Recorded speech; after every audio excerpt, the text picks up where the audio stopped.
Hola Martín, ¿cómo estás? ¿Qué tal, Pablo? Buenas noches. Gracias por esta posibilidad de conversar a fondo. Un gusto, hacía mucho no lo hacíamos, así que adelante. Andás bastante de viaje. Sí, tengo bastantes temas en el exterior, trabajando para organismos multilaterales, mirando y analizando la economía del mundo, haciendo análisis para distintos bancos multilaterales, como te decía, sobre todo mercados emergentes, que es mi especialidad, Sí. ver qué cosas están andando bien en el mundo, qué cosas más o menos, y cuáles son los riesgos que tiene el mundo hacia adelante. Y cuando te preguntan por Argentina, vos que sos un referente económico con mayor distancia, mayor intensidad o menor intensidad, pero has sido, por supuesto, referente económico del Frente Renovador, ¿qué contestás? Que Argentina hoy presenta una oportunidad, que está buscando tener un terreno de mayor normalidad económica, pero que por supuesto, a ver, Pablo, a mí me gustan los problemas de la Argentina, tratarlos dentro de la Argentina. Desde el exterior uno trata de mostrar a la Argentina en su mejor cara, mostrando una Argentina que quiere integrarse al mundo, que quiere buscar inversiones, pero por supuesto que tiene problemas muy serios y que esos problemas no se van a resolver de la noche a la mañana. Pero sí, es cierto que Argentina ha despertado en un mundo bastante mediocre. Cuando uno, si vos haces un repaso rápido, mirás el mapa y decís, ¿a qué país le va bien hoy en el mundo? Y te diría que uno puede encontrar la India, por ejemplo, del que se habla poco en la Argentina. China. ¿Por qué? A ver, ¿por qué? Dos palabritas dame de eso. Bueno, a ver, India es hoy la democracia más importante del mundo en términos de que al revés de China no tenés un partido único, sino que ahí funcionan, digamos, las instituciones, y es un país que está creciendo al 7-8% anual con baja inflación, manifestándose también con grandes cambios en la incorporación de la tecnología. Diría que uno de los fenómenos interesantes que uno ve en el mundo es lo que podría decir la uberización de la economía. ¿Qué significa esto? Es decir, cómo hoy las aplicaciones que vos tenés en un teléfono son las que hacen... Uber era una empresa que en el 2009 costaba 0 y hoy vale 70.000 millones de dólares. Vale más que IBM, vale más que una empresa petrolera, con lo cual están cambiando los paradigmas en términos de cuáles son las empresas que generan valor, cómo te acercás. Y la India en esto, en la frontera tecnológica y demás, está haciendo avances fenomenales. Bueno, ellos hicieron su propio Silicon. Exactamente, exactamente. Y tiene, digamos, la capacitación que tiene el hindú, un tipo muy meticuloso, y con lo cual, digamos, hoy ese es un país del que Argentina no habla. Digo, hablamos mucho de los tradicionales, Europa, Estados Unidos, y hoy hay que mirar a ese lugar del Asia-Pacífico si queremos crecimiento económico y sobre todo ingreso en nuestra producción, porque somos bastante complementarios con la India. La impronta de la política exterior del gobierno de Macri creo que es la que más satisfacciones le ha dado hasta ahora, Cambiemos, ¿no? El problema interno de la economía, los problemas internos, la coyuntura, es la que más dolores de cabeza da. Aparentemente el mundo hasta ahora, en lo gestual, lo ha aprobado a Macri. Sí, hay más marketing de la política exterior que buena política exterior. A ver, hacer mucho marketing de la política exterior, es decir, tener fotos con los primeros mandatarios, está fenómeno. Ahora, debajo de eso tiene que haber sustancia. Yo me pregunto, ¿cuántas toneladas más de biocombustible nosotros estamos vendiendo a los Estados Unidos? ¿Bajó algún arancel en el mundo para que los productores de vino de Mendoza puedan vender sin aranceles su vino como lo hacen los chilenos en 30, 35 países del mundo? ¿Qué digo? Debajo del presidente no ha habido la tarea de negociar acuerdos comerciales, porque ¿para qué sirve la política exterior? Si no sirve para que los argentinos podamos vivir mejor, para que la producción argentina se pueda expandir al mundo, bueno, se queda solamente en el marketing y no en la sustancia. Entonces, a mí me gustaría que... ¿Querés que la política exterior argentina tenga un mayor sesgo económico? No, yo diría que tenga mayor sustancia en lo político o en lo económico, ya sea en las políticas de derechos humanos, ya sea en las políticas inmigratorias, que son importantes, pero ahí, digamos, no nos quedemos solo en la foto, tengamos los adecuados sistemas de inteligencia para saber quién viene como inmigrante, porque, digamos, tenemos una frontera muy débil. Entonces, bueno, digamos, tener políticas exteriores que nos permitan poblar mejor la Argentina, producir más. Digo, sesgo económico y sesgo político, pero que en definitiva represente que la política exterior es una extensión de la política interna argentina y sirve para mejorar que los argentinos podamos vivir mejor. Desde tu tesis, ¿el mini Davos sí. fue parte del marketing solamente o un avance para atraer un poco más en lo particular el mundo de los negocios? No estaba Pablo en la Argentina, con lo cual no vi, he escuchado muy buenos comentarios de la organización, se contrató una empresa internacional. Ahora, digamos, una cosa es que vaya a haber anuncios, que vaya a haber interés. Ahora, yo quiero que haya cheques que vengan del norte para acá, es decir, y eso lo veo con cuando aumentan las reservas del Banco Central, y eso no lo estoy viendo. Por lo tanto, no nos quedemos solo en la foto, sino realmente esto significa que la Argentina exporta más, que están viniendo más inversiones, o lo que estamos viendo es que las empresas locales, los pesos que tienen acá, los están invirtiendo porque ven que Argentina tiene una oportunidad.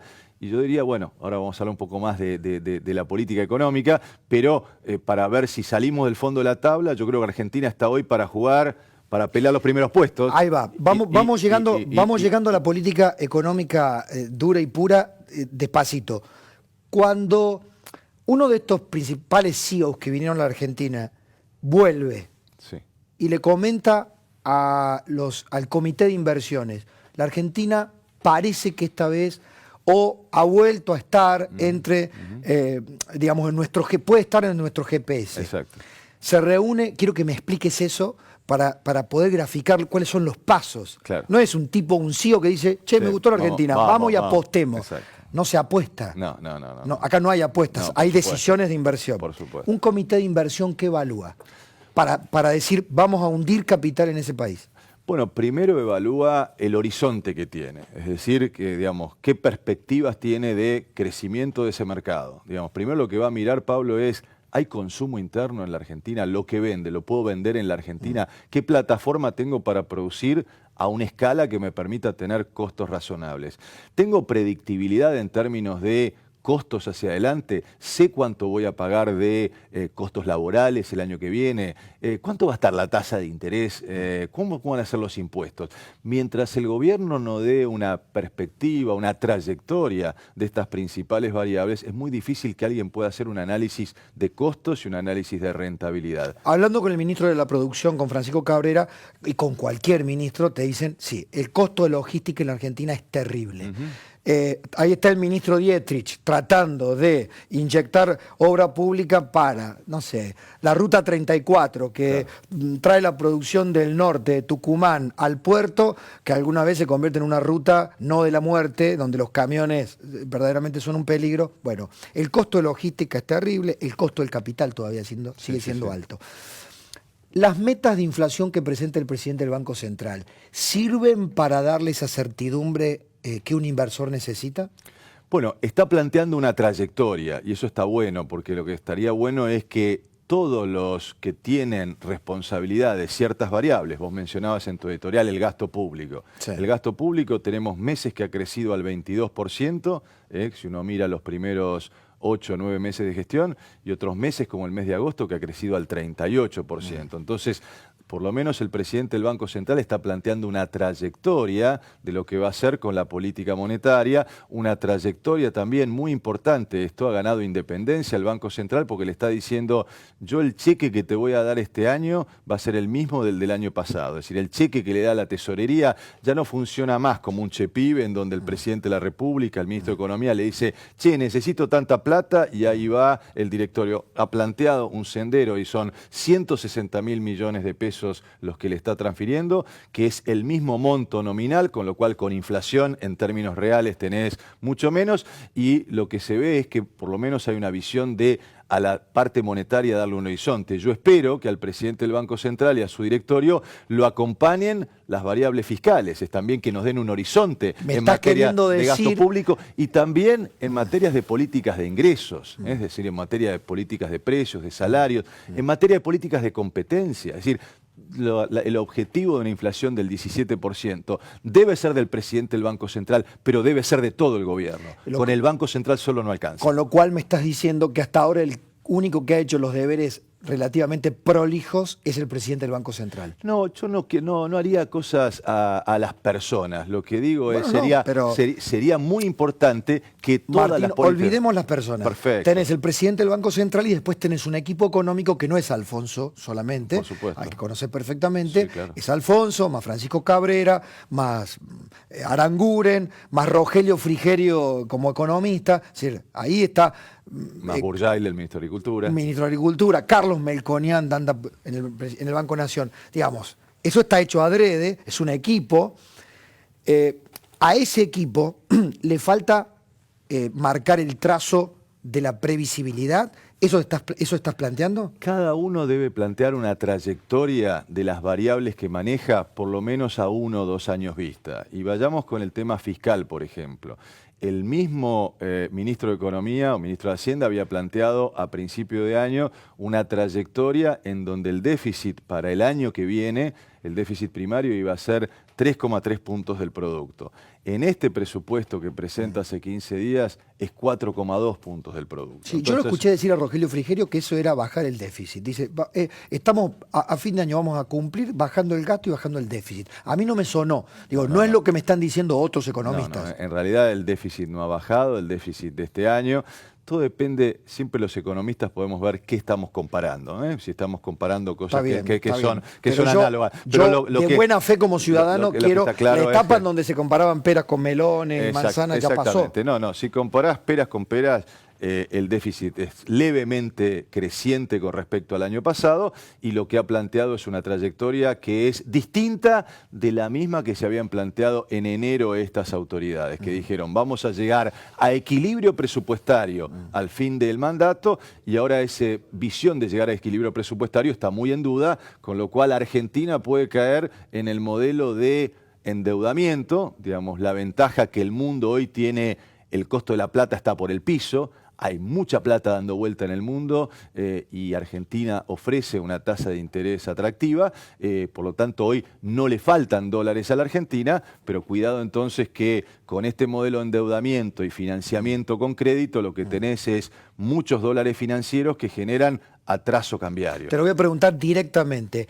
La meta inflacionaria de un mínimo de 12 y un máximo de 17, con lo previsto en el gasto público, ¿cómo cierra? ¿Únicamente con endeudamiento? Cierra con endeudamiento y con endeudamiento, cuidado, porque también, mira, se volvió al Banco Central la semana pasada a hacer jornadas monetarias, a convocar especialistas internacionales.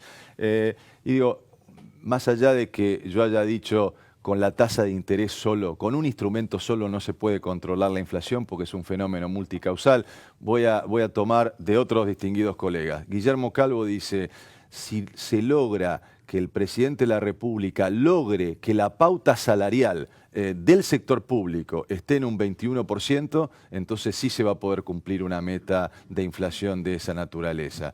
El expresidente del Banco Central de Brasil, un amigo, Arminio Fraga, le dice, si la política fiscal no te acompaña, es muy difícil que pueda cumplir la meta del 17%. Por lo tanto, digamos, todas las variables fiscales, gasto público, recaudación, emisión monetaria, políticas de precios y salarios, deberían acompañar esa meta del 17% para lograrlo. Si no, solo es imposible. Bueno, pero ahí viene la cuestión política y no le escapás al juego político, ¿no? Porque ahí uno empieza a ver el juego de las restricciones políticas. Claro. Porque yo te podría preguntar, ¿y por qué no baja el gasto público, Macri? ¿Por qué no baja el gasto público Alfonso Prat-Gay? Porque está convencido que no es necesario bajarlo del todo, porque no puede. Creo que falta, el Estado está diezmado. Lo que ha pasado y lo que uno ve en los funcionarios actuales que tienen la mejor de las intenciones. Y la verdad que hay un cambio de ánimo en el sentido que te convocan, no sé si te escuchan, pero te oyen, piden opiniones. Lo que se ve es que ellos han cambiado las primeras líneas, pero cuando uno empieza a hurgar en la burocracia estatal, nada ha cambiado. Entonces necesitamos realmente formar verdaderos administradores públicos que hoy no los tenemos para tener un Estado realmente fuerte.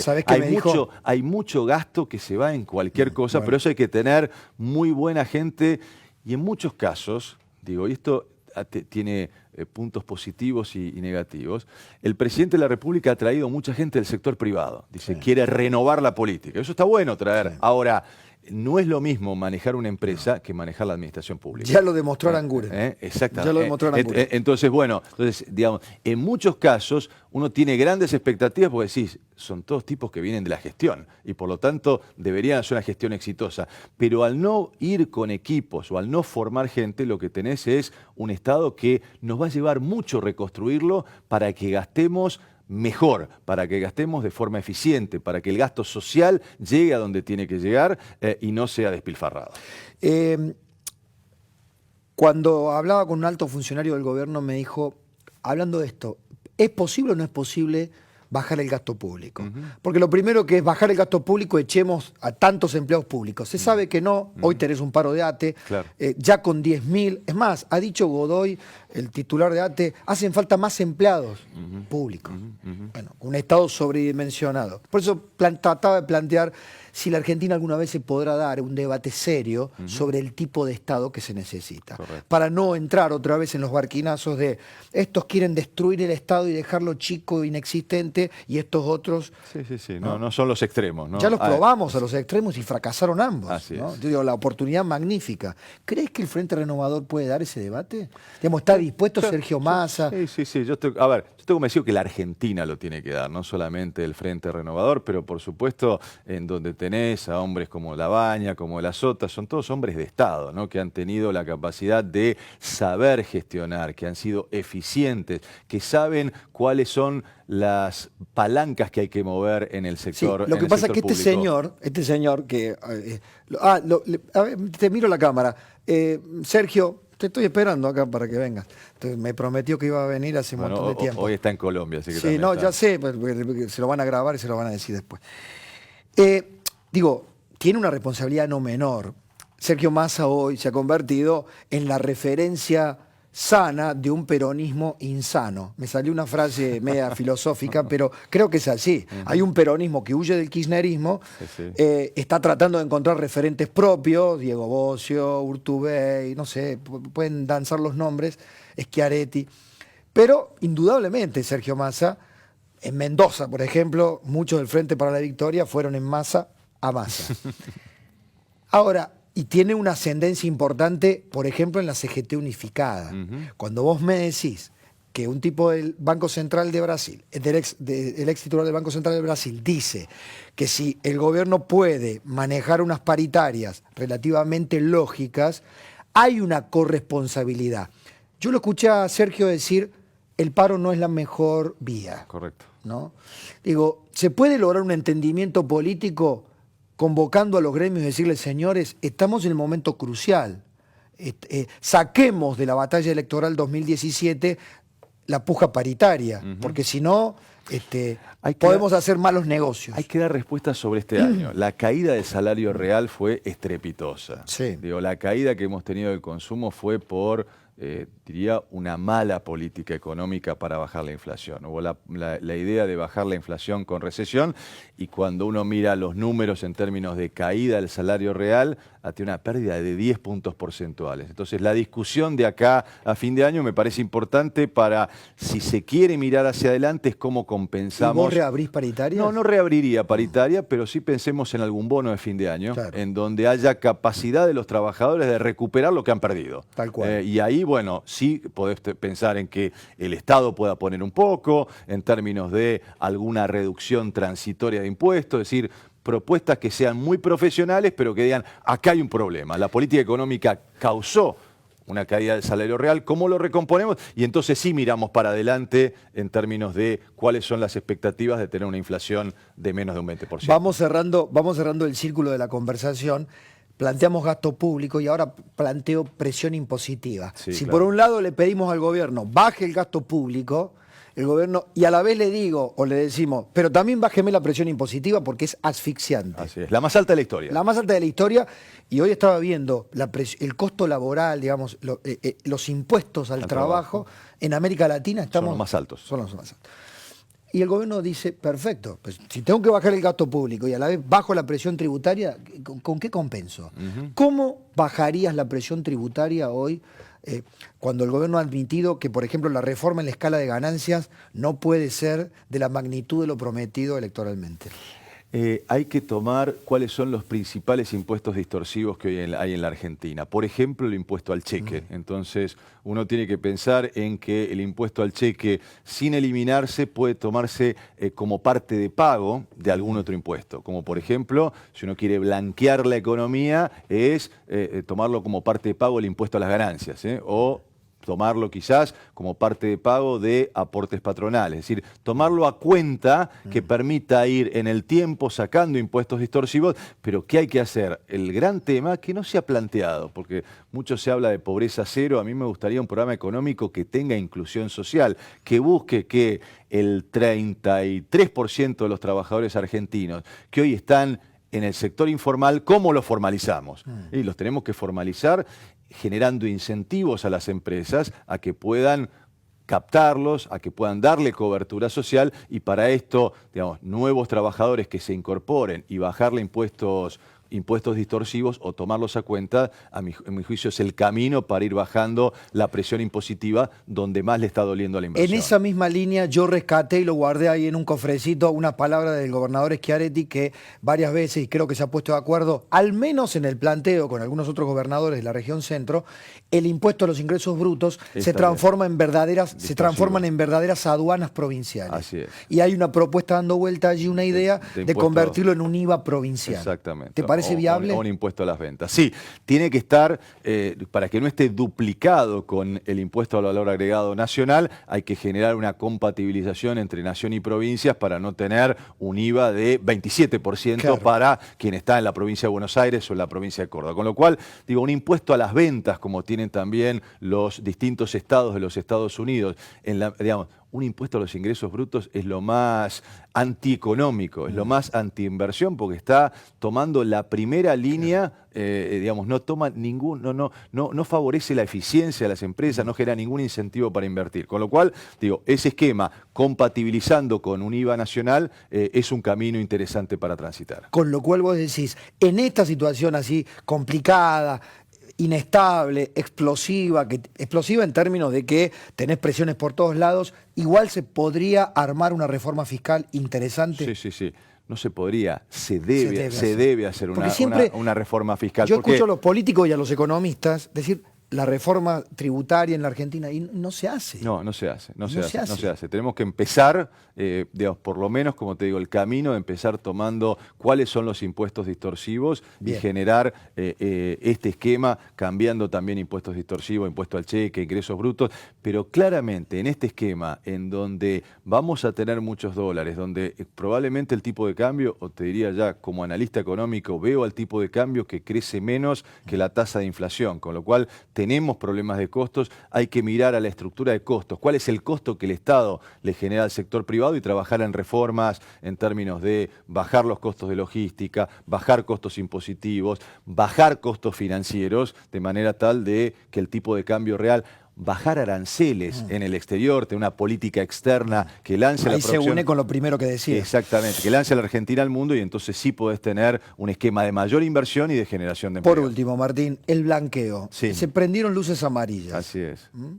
¿Cómo lees este convenio, esta ayuda extra que nos da el gobierno de Obama, prometiendo que los residentes norteamericanos, digamos, aquellos que tengan residencia en los Estados Unidos puedan haber un servicio de información hacia el Estado argentino? Sí. ¿Hay algún ruido en el medio? No, está claro, Pablo, que la temperatura en cuanto al blanqueo era muy alta en el sentido positivo cuando se empezó a discutir y ahora empieza a haber muchas dudas. Sobre todo lo que se ve es mucha presión, sobre todo en bancos europeos, en bancos suizos, para decirle a aquellos que tienen fondos informales o fondos negros, decirle, señores, o te vas del banco o blanqueás inmediatamente. La pregunta es, ¿Estados Unidos va a participar de estos acuerdos de información? y evidentemente hay preocupación en el gobierno porque el principal mensaje que nos dejó el secretario del Tesoro de los Estados Unidos fue no hablar de más inversiones, no hablar de energía donde hay áreas que son complementarias, energías renovables, podríamos haber hablado de inversión en energía solar, en energía eólica, cosas propositivas en materia de crecimiento. Lo que vino a decir es, el principal mensaje fue Estados Unidos está apoyando para que también quienes tengan fondos en bancos americanos puedan exteriorizarlos o volcarlos a la Argentina. Yo creo que eso está marcando preocupación de que el entusiasmo que había en un principio por el blanqueo es hoy menor. A mi juicio va a ir creciendo sobre fin de año, pero bueno, cuando le preguntás al gobierno, decirle, yo no veo un plan económico sistémico, en donde, ¿qué significa en términos de sistema? Que ataque o que genere más consumo, que genere más inversión y que genere más exportaciones. Es decir, esos tres motores, y en esto que a mí me toca desde organismos multilaterales ver o analizar la economía de Malasia, de la India, de Indonesia, de Sudáfrica, de Brasil, lo primero que hago, Pablo, es preguntarme cómo anda el consumo, cómo anda la inversión y cómo anda el sector externo. Y si no anda alguno de los motores, empezar a ver qué es lo que está pasando allí. Aquí en la Argentina tenemos un enfoque de paso a paso. Cuando le preguntás a los funcionarios dónde está el motor, te mencionan 4 cosas que son partecitas de la realidad. Te dicen el agro. Y sí, al agro le va a ir bien, pero eso es una parte del país. Te dicen la obra pública, porque se dan cuenta que necesitan impulsar el consumo. Te dicen la energía renovable, también es una partecita de la realidad. Y te dicen el blanqueo. En el blanqueo se están jugando buena parte también del financiamiento, porque pueden obtener el financiamiento barato. Bueno, me parece que falta, pero este esquema es un esquema muy parcial. La Argentina está para jugar, para pelear el campeonato, y este equipo nos está llevando solamente a pelear por la mitad de la tabla. Gracias, Martín. Gracias a vos, Pablo. Pausa y está Jorge Elías. Hablamos del mundo.